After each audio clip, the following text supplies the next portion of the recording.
हमारा पिलखन का पेड़ काफ़ी बड़ा हो गया है। हमने इसको लगाया था शेडी एरिया प्रोवाइड करने के लिए और इसकी ब्रांचेज़ अब काफ़ी लंबी हो रही हैं, जिसकी वजह से थोड़ी सी हवा चलने पर भी ये झूलने लगता है। ऐसा नहीं होना चाहिए। तो चलिए आज इसकी प्रूनिंग कर लेते हैं, क्योंकि गर्मी के दिन हैं और ये पौधा, ये ट्री गर्मी के दिनों में ही ग्रोथ करता है, सर्दी के दिनों में इसकी ग्रोथ रुक जाती है। बरसात के दिन शुरू होने वाले हैं। आज जुलाई की 4 तारीख हो गई है और अब मैं चाहता हूँ इसको थोड़ा सा प्रून कर लूँ, ताकि ये थोड़ा सा डी शेप भी ना दिखे और इसकी साइड ब्रांचेस ज़्यादा निकल सकें, क्योंकि ये ज़मीन में नहीं है, ये लगा हुआ है हमारा गमले के अंदर। तो मैं चाहता हूँ ये ज़्यादा टॉल ना हो जाए, क्योंकि जितना ज़्यादा ये टॉल होगा उतना ज़्यादा ये हिलेगा, और जितना ज़्यादा हिलेगा उतने ज़्यादा चांसेस रहेंगे कि छत के ऊपर तेज़ हवा चलने की वजह से गमला भी नीचे गिर सकता है, क्योंकि इसकी जड़ें ही लिमिटेड स्पेस के अंदर हमने ग्रो की हुई हैं। तो चलिए आज इसको प्रून करने का तरीका देख लेते हैं। तो ये रहा 24 इंच का वो गमला जिसके अंदर हमने पिलखन का पेड़ लगाया हुआ है, और इसकी ब्रांचेज़ काफ़ी अब टॉल हो रही हैं, जो कि बिल्कुल नहीं होनी चाहिए। मेरा ऊपर ग्रीन नेट है, ग्रीन नेट को टच नहीं करना चाहिए, इससे नीचे हाइट में ही इसको हम ग्रोथ करवाएंगे। और थोड़ी सी तेज़ हवा चलने पर इसकी ब्रांचेज़ झूलने लगती हैं। इसकी ब्रांचेज़ को मजबूत करने के लिए इसकी प्रूनिंग करना पड़ेगी, और साइड ब्रांचेज़ निकालने के लिए भी प्रूनिंग करना ज़रूरी बन जाता है, ताकि इनकी जो पतली पतली टहनियाँ हैं वो फ्यूचर में मजबूत हो सकें, मोटी हो सकें, और साइड ब्रांचेज़ ज़्यादा टहनियाँ निकलें, ताकि पौधा ज़्यादा से ज़्यादा बुशी बन जाए।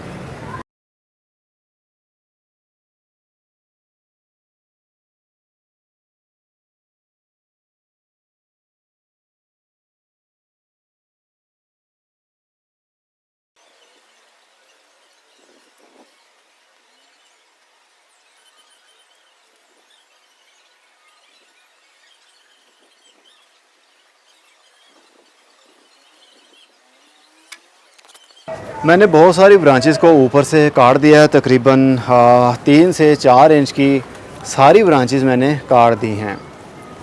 और जहाँ जहाँ से मैंने कटिंग की है वहाँ से फ्यूचर में और भी साइड ब्रांचेस ज़्यादा ग्रोथ करेंगी, जिसकी वजह से हमारा ये वाला पौधा और भी ज़्यादा बुशी दिखेगा। पत्ते ज़्यादा होंगे, टहनी ज़्यादा होंगी, शेडी एरिया ज़्यादा बनेगा और इनकी ब्रांचेस मोटी होंगी।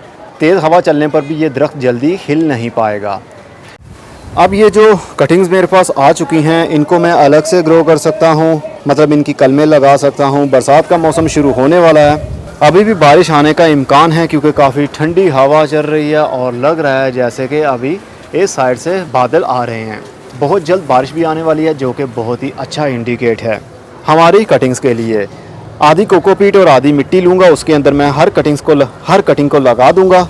नीचे वाले जितने भी इसके पत्ते हैं उसको मैं उतार लूँगा। इसके अंदर से लिक्विड निकलता है वाइट कलर का, जो कि काफ़ी चिपचिपा सा होता है, लेकिन इससे कोई आपको प्रॉब्लम नहीं होगी। इसके नीचे वाले पत्ते मैं काट दूँगा कुछ इस तरह, और 2 इंच या 3 इंच इसको उस मिट्टी के अंदर दबा दूँगा।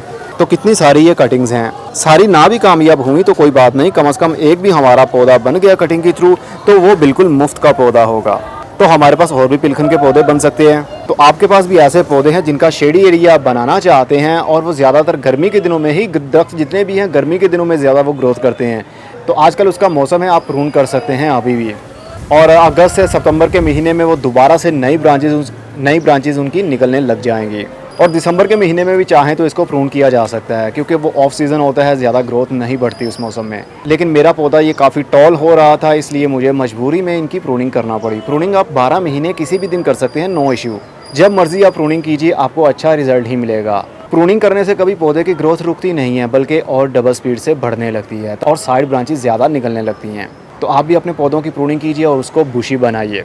जितना प्लांट बुशी बनेगा उतने ज़्यादा पत्ते, ब्रांचेस देखने में आएंगी। एक जंगल का व्यू दिखेगा आपको, जो कि काफ़ी देखने पर खूबसूरती और हमें राहत फील होती है। ऐसे लगता है जिस तरह मानो हम किसी जंगल में आ गए हों। जंगल का सोचकर ही मुझे बहुत खुशी मिलने लगती है। हम जंगल तो नहीं बना सकते, लेकिन जंगल का थोड़ा बहुत इम्पैक्ट तो दे ही सकते हैं। अब मैं चलता हूँ, खुदा हाफिज़, good bye, see you and tata, और अपना बहुत सा ख्याल रखिएगा।